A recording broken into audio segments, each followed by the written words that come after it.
Welcome again. I'm Richard Fredrickson, and this is Profile, and we have a very special program for you today, and it's very informational. You will probably want to DVR this so that you have it and show it to your neighbors and friends, because it's all about your library here in Joliet. With me today is the Executive Director, Megan Millen, of the Joliet Library, and with her downtown office, located in downtown Joliet, is none other than Mallory Hewlett, who's the communication coordinator. So she's coordinating this program. Any mistakes you hear and see on here, she's producing the show today because she's the communication coordinator. Yes, now, I'll are you take relaxed care now? We relax. Okay. Easy going. You know what? I do have a couple of questions that we haven't talked about, and I know you know the answer, both of you. Tell me a bit about Megan Millen. Who is she? Ooh. Well, Megan We Millen. know what you do, but who is she? So I've been a librarian since before the internet was a thing, but I have been at Joliet Library's executive director for, it'll be 3 years in November. And before that, I was at Flossmoor Library for 14 years as library director. Great, very good. Now we know who she is. And who's Mallory? Well, I've been at the Joliet Public Library as the communications coordinator for 3 years now. August 15th was my 3-year anniversary, and I'm a Joliet native. I grew up coming to the Ottawa Street branch of the library, was the main library, it was called back then, and I've loved going to that library, so this really is a dream job for me, and I absolutely love telling people about it, so it's a perfect role for me. Great, very good. As I ask questions here, we're going to show you what the Burnham Project is. As I ask you, Megan Millen, just what is this project all about? What is this Burnham Project? And then we'll talk about the architect. Okay, sure. So Project Burnham, it was our famous architect Daniel Burnham who did say that make no little plans, they have no power to stir men's blood. And Joliet Public Library has been making big plans for the Ottawa Street downtown branch for many years now. It started in 2016 with a strategic planning process. The board identified the need to do a master plan for both libraries, to do a needs assessment to see both facilities are aging, but particularly the Ottawa Street facility, which hasn't been interiorly renovated in 30 years, needed to be looked at. And so we did that. One of my first goals when I started 3 years ago was to hire a space planner, a library space planner. And he came in and assessed the Black Row branch and the Ottawa Street facility and decided that the Ottawa Street facility is the one that needed the more immediate attention because of its age and kind of how dated it had become inside. One of the things that I know you watching us right now will be saying, well, wait a minute now, wasn't the library just a few years back, and years go by so quickly, the addition to the library? When was that? That was 1991. So in 2021, when this project will probably be completed, that'll be 30 years. Yeah. So in 30 years, library service has changed completely, and what people want and expect out of their public library has also changed very dramatically. What are some of the changes? Yeah. Sure. Well, technology, obviously. I mean, even when our Black Road branch was built, 2002, that was before most people had, you know, the iPhones that we have today. And so the technology in these modernized public libraries, it'll blow your mind. And what we have in our digital media studio, you can get the resources. It's just the space that we're in right now. It makes it very difficult for our staff to connect people with them because the space we have, it's either small or it's kind of strewn together. We have 3D printing, we have t-shirt printing, we have kind of the state-of-the-art technology, we have computers, you can learn how to edit video, use Photoshop. However, you're kind of just in this space that it's difficult, and with the remodel, what that would do is create these maker spaces, create places where you can go to create and do different kind of things. So technology obviously is a huge way that libraries have changed over the years. But even if you look at some of the traditional ways people use libraries, think of it like reading research or you know, looking into your genealogy or local history, which a lot of people do at Ottawa Street Branch now. There's no individual study spaces at Ottawa Street currently. So even if you want to go find a quiet space, a third space, we like to call it, you might have a difficult time finding a quiet area because we do offer so many of these new things like programming for kids, programming for teens and adults. Unless you can just find a time where it's quiet, you might be lucky. Yeah. So Remind me to get back to that. I want to learn more about the programs for the kids and the adults. Sure. So don't forget. I won't. Okay. Well, let's talk about the background of this Project Burnham. Tell me about the proposed changes, and I guess they would want to know why. Okay. You've kind of touched on it there, but give us a little more, dig down a little deeper for Right. us. Well, one of the most important goals of this project is to make it a fun and exciting space for families and children. We're dedicating the entire top floor of the library to children, families, teens, and also meeting space, and so that they have their own separate place, safer place upstairs, isolated from the adults who have a different use for the library. Also, we want to put in like children's museum quality equipment so that families right now, if they want to take their children to a children's museum experience, they have to drive all the way to Naperville or all the way to Navy Pier, and there's a large cost associated with that. We think that the Joliet families, the third largest city in Illinois, deserve a place like that right here in Illinois. And that will be, there are no libraries in our region that have anything close to that. So it'll be a draw from all over for people when we put that in. That's one of our most important goals, is to foster literacy, foster reading, families, and make it an exciting spot Is for it them. a question they're going to be asking me after the show? Is that downtown library busy? And how many people use the library? And then the follow-up question would be, how many people use both libraries? Sure. So we have, last year we had about 175,000 people visiting the Ottawa Street branch. And at Black Road, well, total altogether, we had about 433,000. Amazing. So people are using it. Yeah. It's just the way they use the library is very different between Black Road and Ottawa Street. Black Road, you're getting people who are kind of coming in and out. So that's where you get those higher numbers. Also, it's kind of in like a really busy spot there on Black Road. You're getting people who are coming in, grabbing their holds, going to programmings and kind of going out. Right. Where at Ottawa Street, you're getting the people who are coming in and staying for a few hours. They're using that digital media studio, they're learning new things, and they're applying for jobs. They're using our databases, they're using our scanning and faxing. They might be engaging with staff a little more with technology help and things like that. So the way that the library, that each branch is used is a little different, but we do have, you know, different people from all kinds of different backgrounds, places in life, using the Ottawa Street branch especially. For the few people out there watching who have not been to the downtown library, get your GPSs out, because I'm about to find out what the address is. It's 150 North Ottawa Street. There you go. And I could tell you, having my offices downtown Joliet, that it's a delight to have that library for not only individuals, but for businesses and for entrepreneurs and young people and adults. It's an amazing place. It truly is it's right along with all the other iconic things that we have in downtown Joliet, right there with the Rialto and et cetera, all the great things that make downtown Joliet and all of Joliet a great third city here in the state of Illinois. I have a couple of things to make sure that you get your answers. When did all this stuff start? Yesterday, a couple weeks ago? When did you start thinking about this? Actually, the library board has known for a really long time that the Ottawa Street branch needed updating. And they started making plans when the 2008 recession hit. So all those plans had to be put on hold.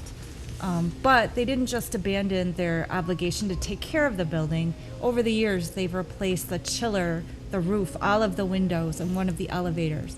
And each year, they've put away money through good fiscal management, so that at the end of the day, we have accumulated about $4 million that we're able to put into the project ourselves without asking the city to levy more money for us. You brought a so that you can look at this as Megan explains the vision for this project. And you have brought with you, we're looking at it right now, so just tell us a little bit about the vision for the project. Again, make it clear so that everyone out there understands what this is all about. All right, so one of our most important goals is to retain the character and the integrity of the building, particularly the Burnham side of the building, which was built in 1903. My mantra for this project, and everybody knows it who's part of the project, is if Daniel put it there, it stays there. So all of the marble and the woodwork and the ceilings and the stained glass and that beautiful Hiawatha fireplace that we think he brought from the 1893 World Exhibition, that's all staying. But we also know that modern libraries need vibrancy and color. So the 1991 edition is where we're going to be able to play with that sort of thing and make it a more vibrant and open space. Right now, we have very high stacks that block all the beautiful natural light that building has. So we want to lower those shelves, make better sight lines for people, more open space, open concept. And another important goal is to open the Chicago Street entrance, which Chicago Street is kind of like becoming the hub of downtown. They're going to be opening Chicago Street next year. There's talk of landscaping Chicago Street and also of the city square, which will be adjacent to our library. So opening that entrance and having a dual entrance and kind of a centralized hallway, which maybe you can see in that floor plan on the first floor there, will make the building have flow and which it really doesn't have now. It's kind of choppy with all those stacks. Yeah. So that's one of the goals. It's reminiscent of a lot of the older libraries. I'm born and raised in Chicago, and it looks a lot like some of the Chicago libraries. Been around for a long time. Been around since Burnham, I think, some of those libraries. So how does this, the project, how does this draw people to downtown Joliet and surrounding communities who also would use the library? I mean, you belong to a, what is that called? When the Pinnacle Library Consortium? Yeah. Well, you know, I think that when you have a destination like Megan had touched on earlier, we've realized that with marketing for the library, the way we get people to come to our programs and the way we get people to check out our new resources is by word of mouth. And seeing a modernized library, you're going to get people talking because the things that they can do are really amazing. And like we said, we have these resources already. We have these services already. We just need to connect you to them better. Yeah. Right. So just having that and going off the momentum that's already in downtown Joliet right now with, we just had the Fiesta in La Calle, you know, of course, all the summer festivals that we have, like our Star Wars Day, which draws over 10,000 people. Yeah, you know, I mean, so just people will come down and they see our library just coming to these festivals. And, you know, we really think that creating this designation for these children, for these families, drawing in these students that are already down here for classes, and these business members who are around downtown or work downtown or here 9 to 5, Monday through Friday, you know, we'll just really get them talking and draw them into our building. You know, we talked a couple weeks ago on the radio about some of this, but I never thought about the effect of the event that the library has, a Star Wars event, because a third or more of the people who are down there, and there's thousands, go in the library for the kids' interactive activity, and to meet the authors and the illustrators that are up there in whatever that room is. What's that room called? The Burnham Room? The Burnham Room. See, I'm trying to get that name out every time we can possibly do it, because it's important for all of us to know what's going on with the library and to show support for the library. And I guess one of the questions would be for either one or both, how do they help? How do they support? How do they show support for this project? Well, I would say definitely tell people that you support the library, tell them what you like about the library, follow us on social media, and of course, let your city council members know. You know, give them a call, send them an email, let them know that you support the Joliet Public Library and Project Burnham. Yeah, it's important for all of us in Joliet. Now, I know there are people watching who've never been to the library, okay? or never been to the museum, and it doesn't involve me. But it does. In so many ways it does. And so I want to show your support. If you don't go down, at least talk to your neighbors, your kids, your grandchildren. Make a trip downtown Joliet. There's plenty of parking down there. There's parking for thousands of cars, by the way. And they're not $23 an hour, as it is in another city that's north of us in Chicago. I think 50 cents, something like that, an hour in the decks. And the library parking lot is free. So make a trip down there if you haven't been to the library. It is located, where did you say it was located? 150 North Ottawa Street. There you go. All right, so the cost, you said you put in your piggy bank, you've got a little bit north of $4 million. Right. So what else do you need? Okay, so our architects, or Enberg Anderson Architects, who've done many local libraries, they had a professional estimator come back with a total project cost of $10.5 million. So what we're asking for, but don't get hung up on that number of $10.5 million, because we are asking the city to sell bonds for us, 20-year bonds, for $6.5 million. And when we did all the number crunching, what we discovered was that for an average house in Joliet, and according to Zillow, an average house in Joliet, it's $166,000. It would be somewhere between $7 and $8 a year for this increase. So that's about less than a can of pop a month to pay for this for most families. And if your house has a lower EAV value, then you'll pay much less. So we feel it's affordable and fair. And another thing that we've discovered is that when we looked at our previous tax rates, in 2016, our library tax rate was higher than it's going to be even with Project Burnham in it. So really, it's not asking for new money. We're asking for just a restoration, back to what our tax rate was in 2017, essentially. So it's very affordable. Yeah, so with the restoration of the library and the renovation and the expansion of the library, you're just saying, let's go back and actually invest in the taxes that we had back a few years ago. Right. Right. So it's really not, if you really look at it, it's not that, A, not that big of a rate increase, and B, it's actually just what it was years ago. One of the questions that I had for you, which I use the library, and I just, walking by, listening to kids singing or watching the librarian read a book, tell me a bit. And now this one here is also so important, and both libraries have this. The programs for kids and then the programs for adults. So library programming is huge at the Joliet Public Library. I do the program guide, so I know there's a lot.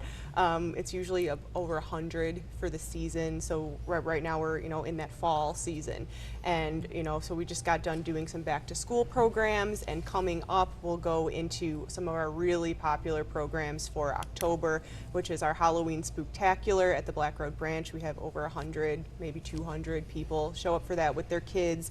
And it's just a fun night for them to dress up in costumes and do different activities.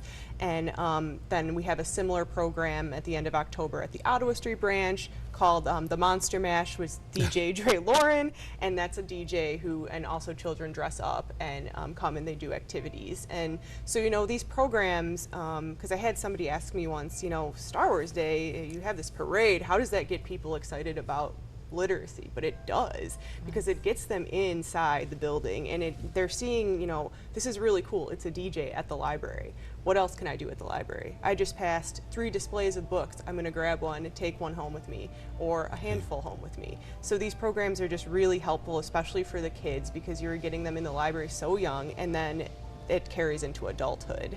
So for adults, we're getting into we just had Burnham Week, which was really great because it got to, people learned about Daniel Burnham, our original architect. And we had Terry Lynch come out, and he portrayed Daniel Burnham, and he will be back portraying Neil Armstrong at the Black Road Branch next week, September 25th. Wow. So yes, he will be here again. And they also have we celebrate Day of the Dead with portrait painting. So we'll have somebody at the Otto Street branch who will show you how to paint a portrait. We will have events celebrating National Novel Writing Month, so if you're a writer or you want to take up writing, we will have those programmings coming up at the end of October at both branches. And to find out more about these programs, all you have to do is go to our website. Our program guide is on there on the left-hand side, or check out our events calendar and come into the library. We have plenty of copies of our program guides for fall. Yeah, and the website is? JolietLibrary.org. JolietLibrary.org. It's pretty simple. Yep. We have it right there on the screen for you. This is Megan. She wants a little more illustration on this guy, Burnham. So tell me about Mr. Burnham. Okay, so full disclosure, I'm a big, huge fan of Daniel Burnham. I have his portrait hanging in my office with his famous quote about making no little plans, so I guess that makes me a dork. But I found out something about Daniel Burnham during Burnham Week that I did not know. And I had kind of always wondered, how did a public library in a far-flung suburb end up with this world-famous architect at the peak of his career? Yeah. It would kind of be like us getting Frank Gehry to come and do our library right now. And so we heard this story from our portrayer, and I can't say if it's real news or fake news, but I like the story, so I'm going to tell it. So just like so many things in Joliet, it came down to politics. So Daniel Burnham, as most people know, did the 1909 Plan of Chicago. But that didn't just start in 1909. For at least a decade, they were working on things towards it. And one of the most important things was to try to get clean drinking water for the city of Chicago. Because during the Industrial Revolution, all these industries that were popping up along the river would just simply dump all their waste into the river. And so it was being washed into Lake Michigan and polluting the drinking water. So Daniel Burnham, along with a team of engineers, was responsible for the plan to reverse engineer the river and send it the other way. And it ends up in St. Louis, but the first stop along the way was Joliet.